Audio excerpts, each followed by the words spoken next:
Salut tout le monde, aujourd'hui je vais vous parler de SCP-003, la carte mère biologique de classe Euclide. Voici à quoi ressemble ce SCP. 003 se compose de deux éléments liés dont l'origine est inconnue qui sont SCP-003-1 et SCP-003-2. 003-1 a l'air d'être composé de chitine et de kératine comme les cheveux et les ongles mais tout d'une biologie inconnue. Tout est disposé de façon similaire à une carte mère d'ordinateur. Les tests montrent que 003-1 est plus ancien de milliers d'années que les premiers circuits imprimés connus. Il est sensible mais pas actif ni dangereux sauf dans quelques conditions si celles-ci ne sont pas respectées. Il a été trouvé sur SCP-003-2 qui est une tablette de pierre avec motifs et des runes dans une langue inconnue qui brille d'une lumière pâle et scintillante. 003-2 est sous le contrôle d'un ordinateur interne non biologique, les données y sont en grande partie inaccessibles car cela risque d'endommager 003-2. Il a la capacité d'émettre de la lumière, de la chaleur et radiation qu'il contrôle ainsi que des radiations anormales. Il a une source d'alimentation interne anormale qui a l'air d'avoir perdu en puissance depuis plusieurs siècles avant qu'on découvre ce SCP. On pense que ce soit probable que SCP-003-2 ait été créé pour confiner SCP-003-1. Les rares données récupérées et partiellement interprétées de 003-2 pourraient faire référence à un potentiel événement passé ou futur de restructuration de classe LK fait par 003-1. Procédure de confinement.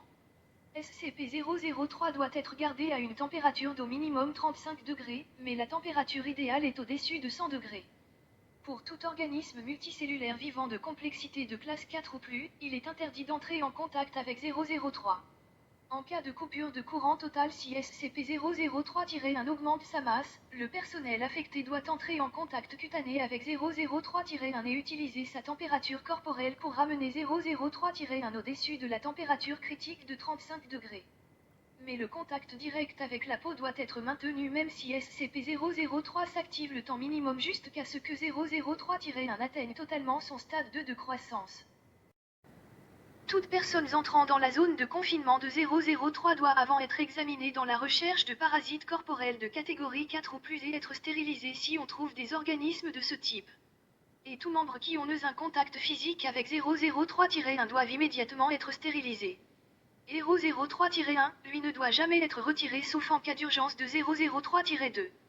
Seulement s'il y a une modification significative au niveau de l'activité des runes de 003-2 comme les motifs, la luminosité et la couleur. Si cela se produit, cela doit être signalé durant les 3 heures suivantes, la même procédure est appliquée lorsque tout revient à la normale. Il faut également que SCP-003-2 soit constamment alimenté en électricité par le générateur 4 de 003. Lorsqu'SCP-003 est à une température de 35 degrés ou moins les deux éléments réagissent. Au début SCP-003-1 est dans un stade de croissance et augmente sa masse. Cet état de croissance se déroule en 2 étapes. En premier 003-1 va alimenter sa croissance en convertissant la matière autour de lui en commençant les matériaux inorganiques et les éléments atmosphériques, puis tous les matériaux biologiques non vivants. Peau morte, la kératine, la chitine, l'émail et autres. Cette étape sera toujours la même, puis il va commencer à prendre la forme similaire à une espèce d'étoile de mer nommée ophiuroïde plus communément appelée ophiure. Mais fera 15 mètres de diamètre en ayant en son centre ce qui semble être un processeur de 3 mètres de diamètre où il y formera des organes sensoriels. Avec il semblera scanner les alentours environnants et convertira la zone autour de lui en une substance inconnue et anormale. Mais SCP-003-2 semble immunisé contre tous ces changements. La deuxième étape est une altération de cette croissance qui se produit quand SCP-003 entre en contact avec une matière organique vivante et semble prendre la forme de cet organisme. Puis tentera de communiquer avec les êtres similaires à son ou ses modèles utilisés. Dans cette deuxième phase, 003-1 peut stopper, modifier ou ralentir sa croissance. Il changera également les matières qu'il a absorbées en structures fonctionnelles similaires à son modèle mais leur constitution physique est anormalement modifiée. À la première étape la croissance est constante alors que dans la deuxième étape celle-ci diminue de 20 à 90% tant que 003-1 garde un contact avec un organisme vivant dont ce pourcentage dépend de la complexité. Il semble utiliser une quantité importante de puissance pour traiter et analyser les matières vivantes. Et 003-2 libère durant ces phases un TAT de rayonnement qui inhibant la croissance de 003-1 temporairement ou inverse cette croissance quand la température de 003-1 dépasse les 100 degrés. Des rayonnements anormaux similaires peuvent être reproduits ou enregistrés avec d'autres moyens. SCP-003-1 a été sujet d'études approfondies sur sa biologie et ont montré des similitudes sur certains éléments avec SCP-1512 et SCP-2756. Et un troisième SCP dont le numéro n'est pas donné. Mais ces derniers n'ont aucun lien entre eux ni qui ne peut être confirmé avec SCP-003. Grâce à ces recherches supplémentaires faites sur 003-1 et plus compris que ces autres anomalies. Mais aucune recherche n'a permis d'avoir d'analyse convaincante pour expliquer la connexion entre ces SCP ou autres. Cela vaut de même malgré les technologies modernes pour comprendre le mécanisme potentiel du mimétisme de 003-1. SCP-003 a été découvert par l'équipe de visualisation à distance SRV-04 Beta. Il est possible que SCP-003-2 ait contacté cette équipe, ainsi que d'autres organisations qui ont été alertées par l'anomalie, ce qui a montré son existence. Malgré son activité 003-2 n'a pas l'air sensible comme l'a montré son absence de réaction face aux procédures de M03 Gloria et aux analyses. Addendum 003 numéro 01. À partir des analyses linguistiques des runes et des informations sur les données récupérées sur des fonctions, l'équipe M03-Gloria a pu trouver un lien entre 003 et données supprimées. 003-1 doit désormais être considéré comme étant sensible et gardé à une distance minimum de 1 km d'un sous-produit qui peut résulter à chaque instant et de données supprimées. Addendum 003 numéro 02. 003-2 a eu une perte de puissance importante suite aux procédures réalisées par M03-Gloria mais par l'ordre de O510 ces procédures ont été poursuivies. Addendum 003 numéro 03. Durant les procédures M03-Gloria, 003-1 a commencé une croissance rapide et a doublé sa masse, la température a directement été mise à 100 degrés. Mais cette croissance a continué durant 9 minutes et 6 secondes à l'instant où 003-2 a maintenu un pic de rayonnement. Puis 003-1 est revenu à la normale au bout de 3 minutes et 39 secondes. Cette croissance nouvelle s'est dissoute en poussières qui ont été analysées. 003 a depuis stoppé toute activité 003-2 tant qu'il n'est pas connecté sur une source d'alimentation externe. Les runes brillaient de façon uniforme durant 3 heures en gris sans activité anormale. Mais 003-2 ne semble plus être en mesure de garder la zone de confinement au-dessus de 35 degrés sans l'alimentation du générateur 3 et 4 de 003. Addendum 003 numéro 04. La procédure a été répétée et 003-1 est une nouvelle fois dans une croissance avec le même déroulement. Cette croissance prit 10 minutes et 13 secondes avec les pics de rayonnement de 003-2. Mais les rayons ont cette fois juste stoppé cette croissance durant 36 secondes avant que la croissance continue au même rythme qu'avant. Il a quadruplé sa masse en formant un corps cohérent avec une coque externe. Il a scanné son environnement et l'avoir partiellement transformé mais après cela, il a rompu son confinement en allant dans la galerie d'observation où il y avait 9 membres de M03-Gloria. Au moment où 003-1 a eu un contact physique avec quelques membres, ils ont été englobés entièrement avec des appendices à cause de sa croissance rapide. Celle-ci s'arrêta durant 15 minutes puis reprit en réarrangeant ses composants et sa forme. Finalement il prit la forme d'une humanoïde de 3 mètres avec des genres des tentacules périphériques qui bougent. Dont elle se servait pour étudier sa nouvelle forme au niveau de ce qui a l'apparence de cheveux et une colonne vertébrale. Puis elle a commencé à produire des vocalisations rudimentaires pour tenter de communiquer avec les chercheurs. Données supprimées. Une personne inconnue à la compagnie d'un groupe complet d'agents est entrée dans la zone en prétendant être sous les ordres des O510 et essayait de communiquer avec SCP-003-1. Données supprimées. L'agent Jackson de M03-Gloria a réussi à activer des générateurs de secours pour de nouveau mettre la température à 100 degrés et de rétablir l'alimentation de 003-2.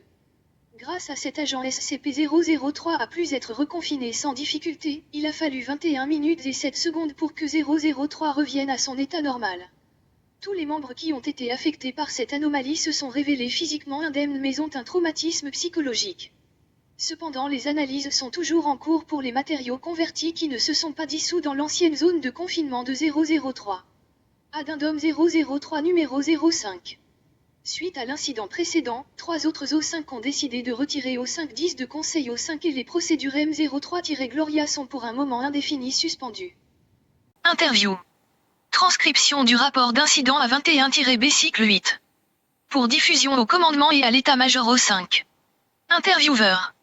3 personnes dont le nom n'est pas donné. Présent. Au 5.2, au 5.5, au 5.7, au 5.10, et personnel. Interviewé. Dr Tilda David Mose est leader de M03-Gloria. Extrait 35A. Elle a essayé de nous parler. Nous avons tous entendu sa voix dans nos têtes, dans une sorte de demi-langage que nous ne pouvions pas entièrement comprendre. Certains des autres se sont évanouis immédiatement.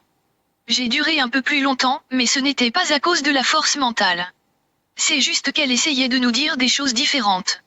Elle a montré à Jones une rediffusion de tous les souvenirs de tout ce que Jones a jamais ressenti.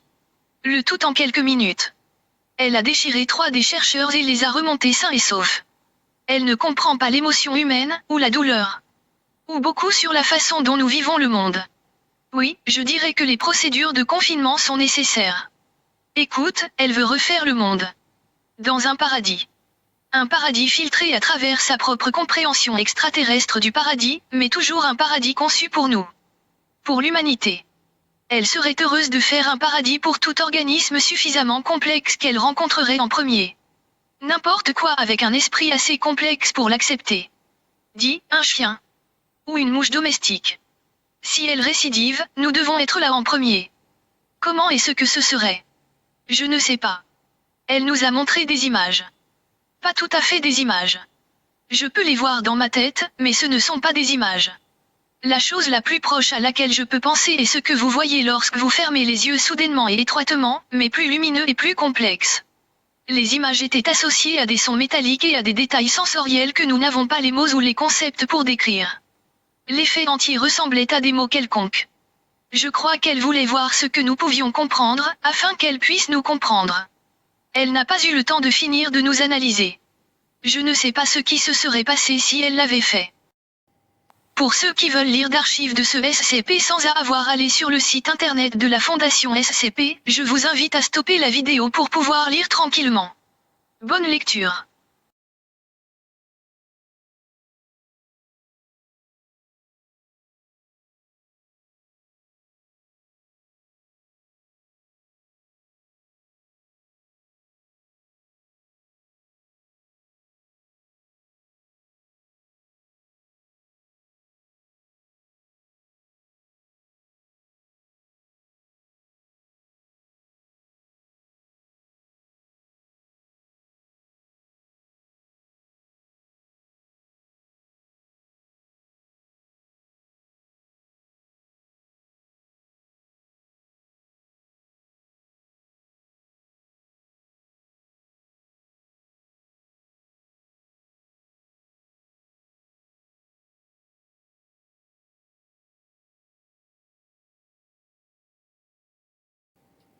Donc la prochaine fois que vous ne gardez pas quelque chose au chaud, faites attention car cette chose pourrait vous détruire en vous utilisant. Info spéciale, je tiens à expliquer pourquoi le temps d'attente entre chaque vidéo est aussi long et pourquoi j'ai changé ma voix. En effet, à cause de mes études, j'ai peu de temps pour les réaliser et j'ai aussi tout le texte que je réécris tout en disant la même chose que dans les archives de la Fondation SCP tout en ne faisant pas que de les lire. Ça demande beaucoup de temps et de travail.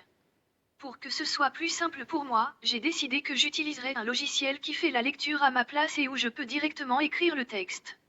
J'ai également pas mal de petits problèmes par rapport à l'enregistrement.